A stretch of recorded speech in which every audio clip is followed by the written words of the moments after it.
How ridiculous is it that the supposed most intelligent species on the entire planet is so out of touch that we don't even know what we're supposed to eat anymore? Guys, humans have an optimal diet. Humans have one optimal diet, the same as literally every species on our entire planet has an optimal diet. I'm so sick of this common fallacy that's being perpetuated everywhere. Like, oh, well, you know, this is what works for me, but what works for me might not work for you. And, you know, even doctors go as far as to say that these two different people could have completely different diets. And guys, this makes absolutely zero sense. It is bonkers, okay? I challenge you to find me one single species that we can observe in nature where two members of the same species have different optimal diets. You can't do it. It does not exist, okay? If two members of the same species had different optimal diets, well, that would mean that they have different metabolic needs. It would mean that they have different digestion and different resources available to them. It would mean that they're a different species. All right, like I'm really gonna hammer this home. Think about this from a logical perspective. If there's a gorilla and another gorilla, their optimal diet will be the same because they're the same species.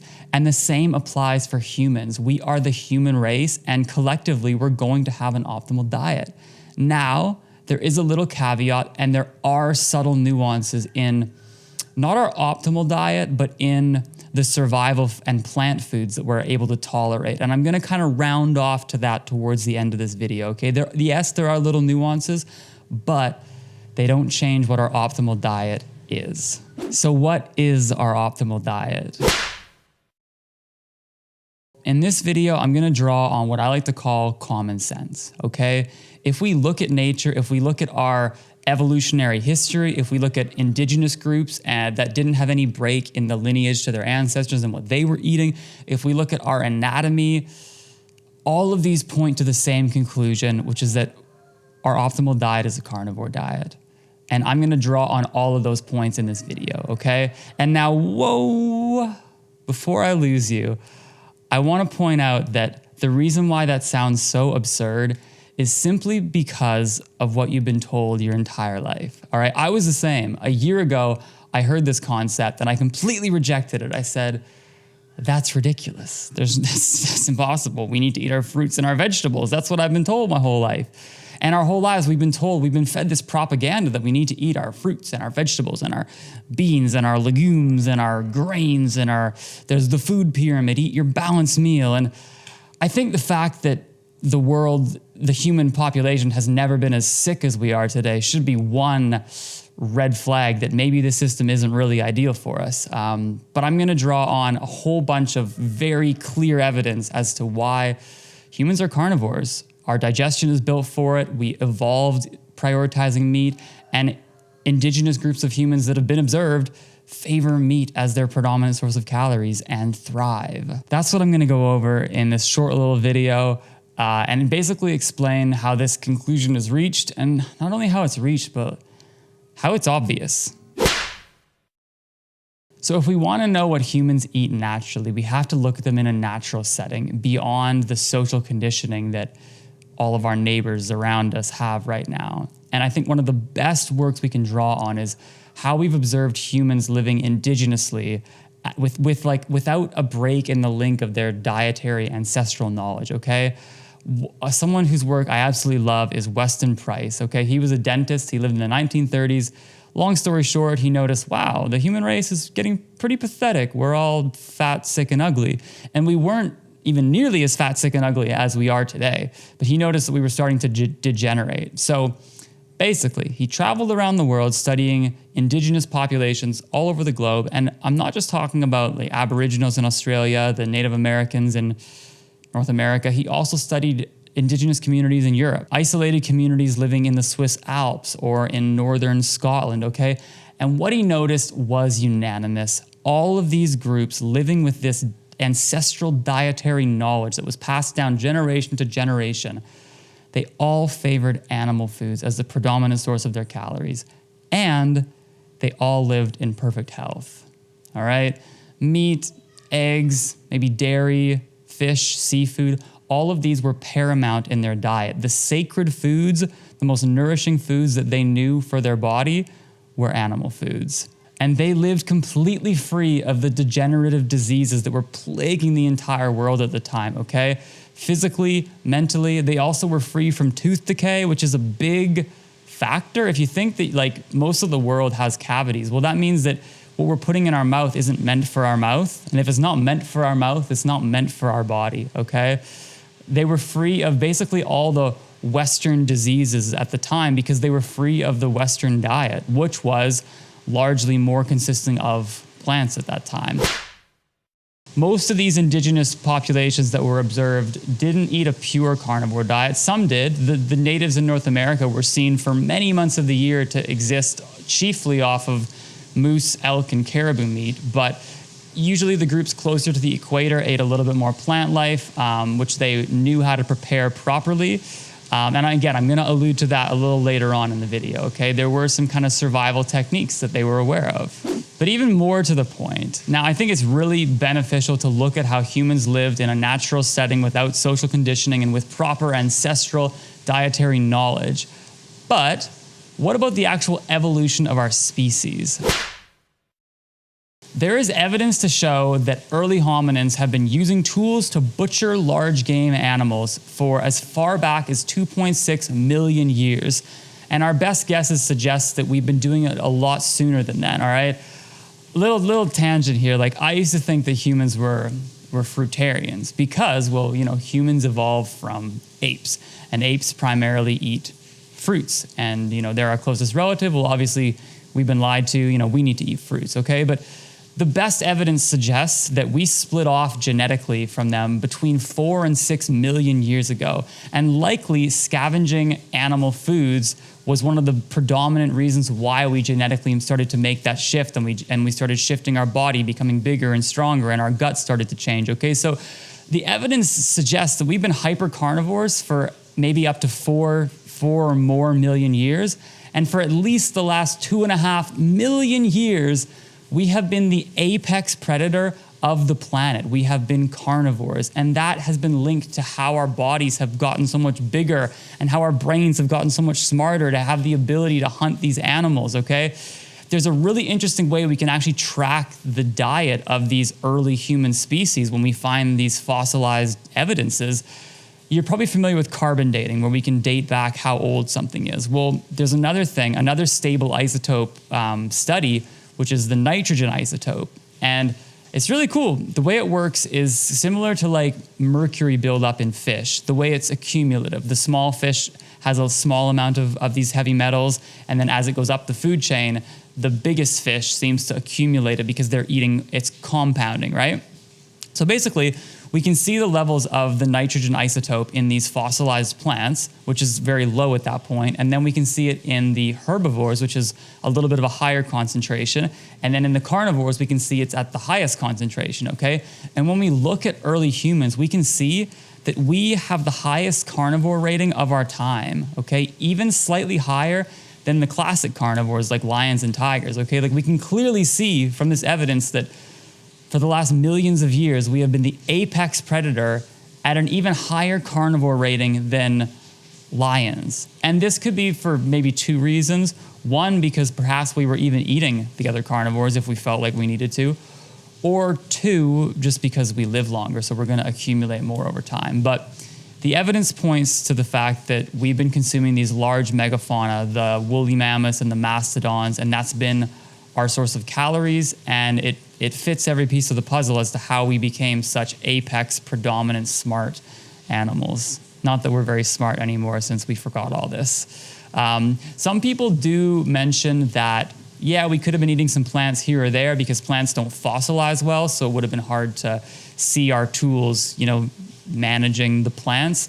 But I think in general, like apex predators don't graze, okay? If you have access to the most nutrient-rich fatty meats that is clearly giving your body such amazing fuel, why on earth would you eat grass? Like, it just doesn't make any sense. Another little tangent I'll mention, which is quite relevant, is our endurance running capabilities, which entirely support this understanding of hunting being our predominant source of food and of calories, right? Because I don't know if you know this, but humans are up there with the best endurance mammals on the entire planet.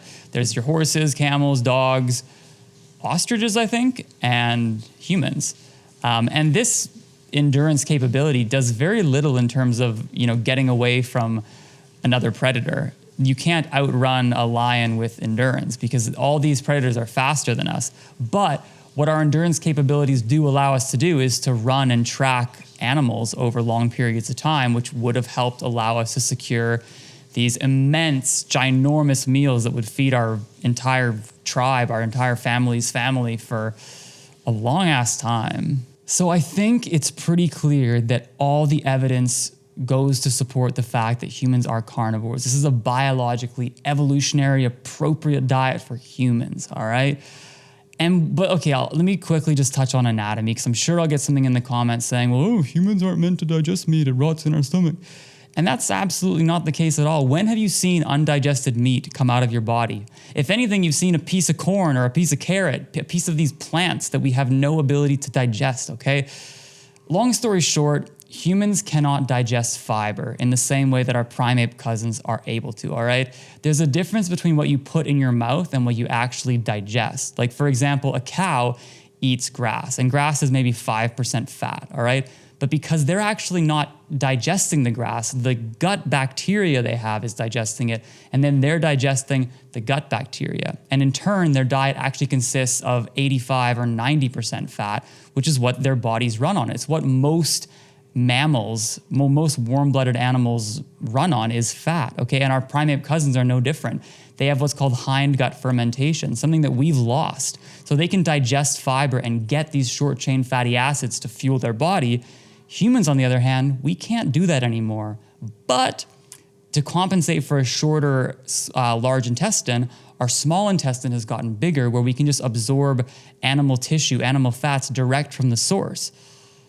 Does that make sense? I can make another video on that in the future, but the long story short, animals run on saturated fat. And for humans to do that, we just eat it directly, which is likely how our bodies thrive so well, because we could spend less time eating, less time chewing, less time digesting, and more time having a good time procreating and developing these bigger brains, because our body needed less energy to digest for millions of years, okay? Humans' digestive system works perfectly to digest meat. I mean, it's common sense.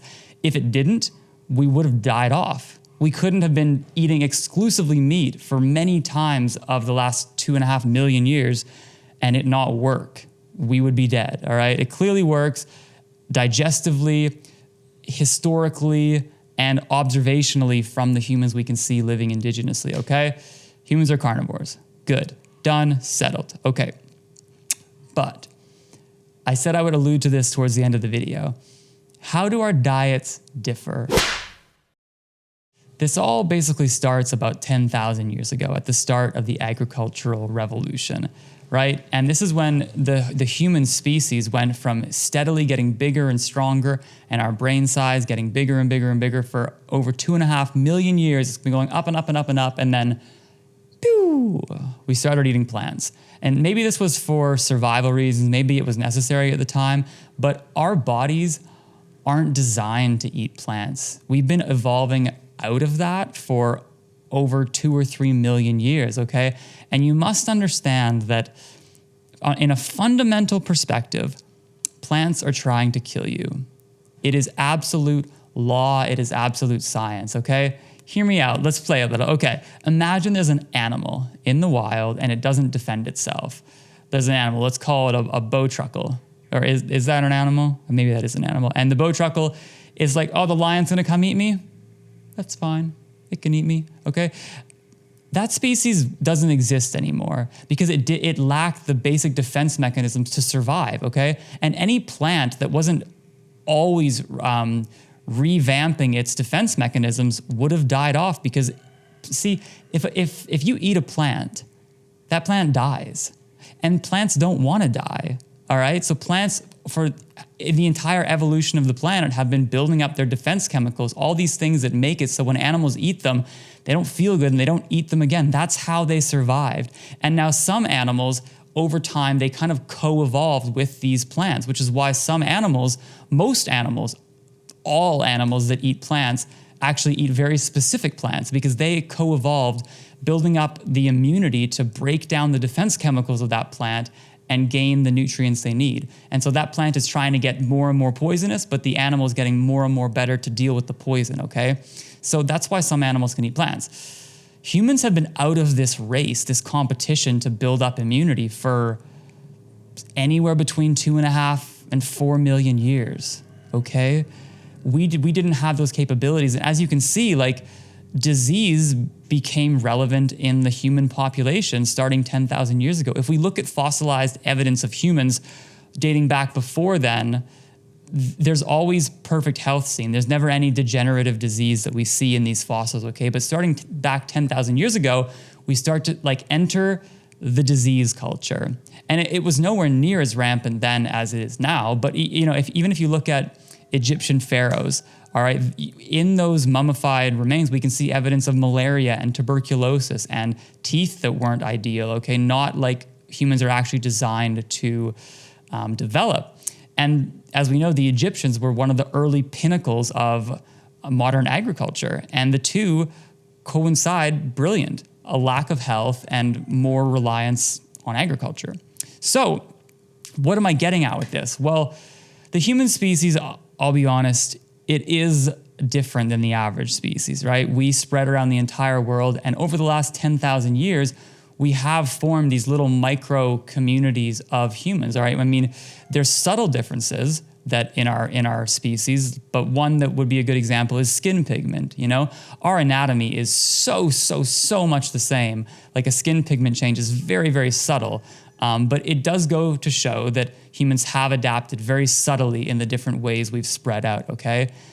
And because humans are incredibly resilient and innovative, an innovative species, we have managed to adapt and build up some immunity to these plant defense chemicals. That's basically what I'm getting at. So, for example, in Europe, we've been eating things like wheat and barley for quite a while now. In Latin America, we would see like beans and corn. In Asia, we would see more soy and rice, okay? And these micro communities of humans in different parts of the world have built up subtle immunity to these plant defense chemicals. Now, that doesn't mean that they're optimal. It just means that they're less bad for us, all right?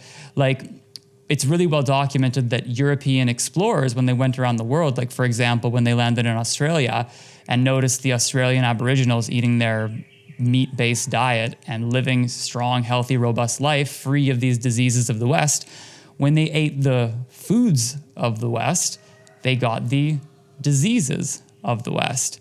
But what's interesting is they actually got them at a much quicker rate because they didn't have the predisposition to be able to break down the defense chemicals, so they were much more susceptible. Now, that doesn't mean that the white people didn't get these diseases. They were called the diseases of the West for a reason, but the Western people had a little bit more immunity, okay? That doesn't mean that they were good or optimal. It just means they were less bad, okay?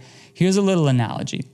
If you there watching this video, if you and I were both exposed to radiation and you got really sick, but I was relatively okay, would that mean that radiation was good for me? No. It wouldn't. It would just mean that it's less bad for me, okay? And that's exactly what we see when Europeans spread their food to these Aboriginal groups around the world that didn't have quite the defense.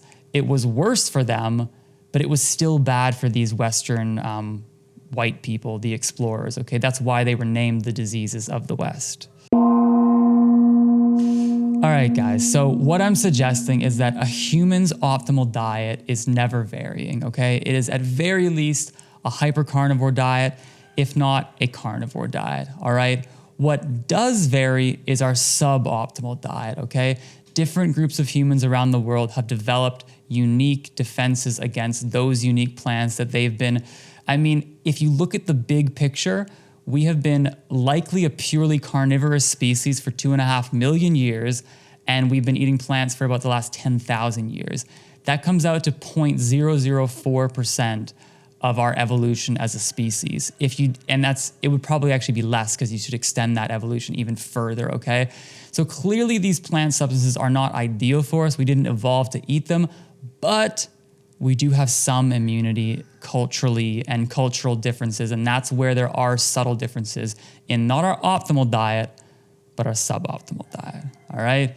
This idea that you need to eat a balanced meal, I think, is totally ludicrous. It's like you wouldn't say to a lion, oh, you've just been eating zebras all day. You got to balance that meal with some fruit. Here's a pineapple. You know, like if a food is optimal for us, we can just eat that food. And we see groups of people eating just meat doing incredibly well because meat doesn't have defense chemicals.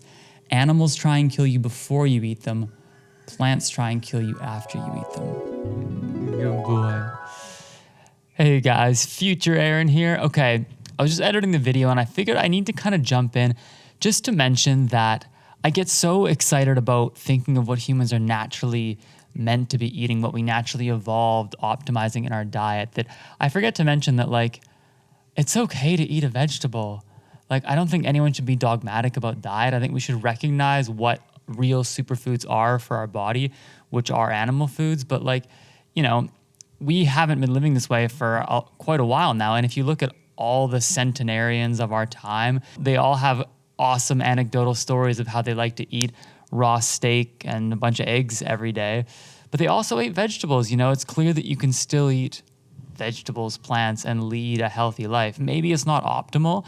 Maybe it's not optimal for longevity in terms of maximum robustness. Like, we have one life, and sometimes vegetables are fun and delicious. All I'm saying is don't eat your veggies because you feel like you need to. Eat them because you want to, because it's fun, okay? That's all. Just had to say that. All right, back to the video. Anyways, I'm rambling on. The last thing I want to touch on really briefly, because I know I'll get some of the haters in the comments, is a vegan diet, which I think is the most crazy experiment going on in humankind right now, okay? If you look at all the evidence, we have been carnivores for millions of years, and you cannot change the human diet overnight. I think to raise your child vegan, at some point we will recognize that to be a form of child abuse, okay? Just because, I mean, one, we can see that it is nutritionally deficient, okay? Any diet that you need to supplement on, by definition, means that it's nutritionally deficient. And purely anecdotally, for what it's worth, I've never known a plant-based eater in my friend circle that reintroduced meat that didn't feel 1,000 times better, that didn't have immense benefits balancing their hormones and their mood and their energy levels and improving their sleep. There's not one time I've seen someone do this that didn't have insanely positive results, okay? Now, there are these outliers that seem to exist on a vegan diet for upwards of 5, 10, I think 12 years is the highest I've known. But what does that prove, okay? I mean, humans are robust creatures, right? I reckon if you're in perfect health, you could probably subsist on Coca-Cola and microwave dinners for many, many, many years before you feel the effects. You know, like, humans are resilient. And so I just don't think that 10 or 15 years can hold a candle to millions of years of evolution, okay? When I see vegans reproducing generationally for 2 or 3 generations and still having viable offspring and fertility, then maybe I will believe it holds water. But for now, I think it's one of the most dangerous experiments that many people in the world are being misled to be a part of. It's an unpopular opinion, but I kind of think veganism might just die out because I see hormonal problems everywhere, and we see in the world the consumption of fatty meats has been declining steadily for 100 years, as well as our fertility rates. So I think perhaps veganism will die off because of a lack of the ability to reproduce. It's an unpopular opinion, but I'm planting my flag, and I hope I'm wrong, but we'll see.